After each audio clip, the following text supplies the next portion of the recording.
মালদা জেলার ঐতিহ্যবাহী ট্রেনগুলিকে মালদা থেকে অন্যত্র নিয়ে যাওয়া সহ রেল প্রশাসনের উচ্ছেদ অভিযানের প্রতিবাদ জানিয়ে মালদায় আন্দোলনে নামল তৃণমূল।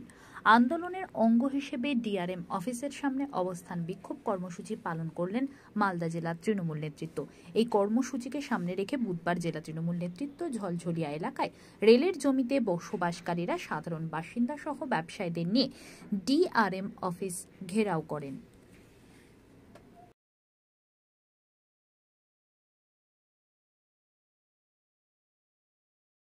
সভাপতি শ্রদ্ধেয় রোহিত বক্সী মহাশয় উপস্থিত আছেন। মালদা জেলা তৃণমূল কংগ্রেসের চেয়ারপারসন চৈতালি ঘোষ সরকার মহাশয় উপস্থিত আছেন।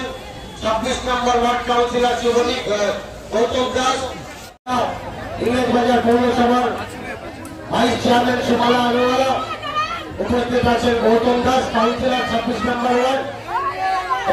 আমাদের নেতৃত্বরা ডিআরএম সাহেবের কাছে স্মারকলিপি তুলে দিয়ে বাইরে বেরিয়ে আসছেন। কাছে ডেপুটেশন দিতে গিয়েছিলাম, তার সঙ্গে অনেকক্ষণ ধরে আমাদের বিস্তারিত আলোচনা হলো বিভিন্ন বিষয় নিয়ে। আমাদের সবথেকে বড় বিষয় যেটি আপনারা দেখেছেন, কিছুদিন আগে একটি নোটিশ করা হয়েছিল, তার পরবর্তীতে দু একটি নোটিশ আরো কিছু ব্যক্তি যারা নিজেরা এই নোটিশগুলো করেছিল সেগুলো ফেক নোটিশ।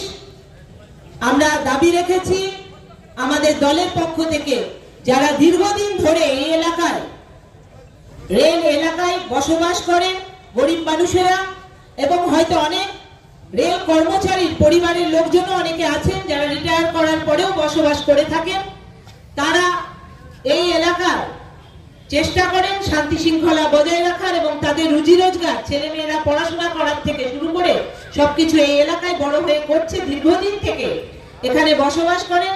তাদেরকে উঠানো যাবে না, এবং যদি উঠাতেও হয় তাদের পুনর্বাসন করতে হবে, কারণ তারা দীর্ঘ 40 বছর 50 বছর থেকে এখানে বাস করছে। এবং আমরা দেখেছি আমাদের যিনি মাননীয় মুখ্যমন্ত্রী মমতা ব্যানার্জি, তিনি কিন্তু রেলমন্ত্রী ছিলেন, সেই সময়ও কিন্তু তিনি এখানে বহু কাজ করেছেন। আমাদের মাননীয় এবিএ গনি খান চৌধুরী, যিনি ডিআরএম অফিস থেকে শুরু করে এই এলাকার উন্নয়নের জন্য, মালদা জেলার উন্নয়নের জন্য বিভিন্ন কাজ করেছেন, হসপিটাল থেকে শুরু করে সবকিছুই তিনি করেছেন। তার সেই সমস্ত জিনিসকে ঘিরে এখানের মানুষের রুজি রোজগার হয়ে থাকে, সেই জায়গাতে আঘাত করা যাবে না। আমরা ডিআরএম সাহেবের কাছে অনুরোধ করেছি, তিনি এবং তার যারা আধিকারিকরা রয়েছেন এবং সাথে সাথে সমস্ত মানুষকে আমরা জানিয়েছি যে এই সমস্ত মানুষকে এইভাবে হঠাৎ করে বলে উঠানো যাবে না, কারণ তারা দীর্ঘদিন থেকে এখানে বসবাস করে, তাদের পরিবার এখানে আছে এবং তারা এখান থেকে প্রত্যেকের পরিবারকে চালাচ্ছে, এবং তারা শুনেছেন এবং তারা বলেছেন, তারা সমস্ত বিষয়টি নজরে রেখেছে।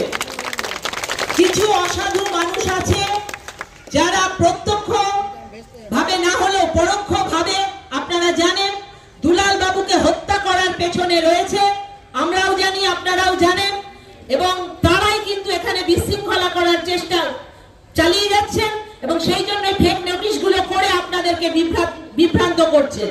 গৌতম এবং আমাদের নেতৃত্বরা সকলে মিলে এবং সাথে সাথে আমি এবং আমার যারা সহযোগী রয়েছে সবাই মিলে আমরা কিন্তু এর প্রতিবাদ করেছি এবং আগামী দিনেও করব। আপনাদের সাথে সবসময় আমরা আছি, থাকবো, এবং আমরা অনুরোধ করব রেলের ডিআরএম সাহেবকে, তিনিও তার হৃদয় দিয়ে দেখে মানুষগুলোর পাশে দাঁড়াবেন।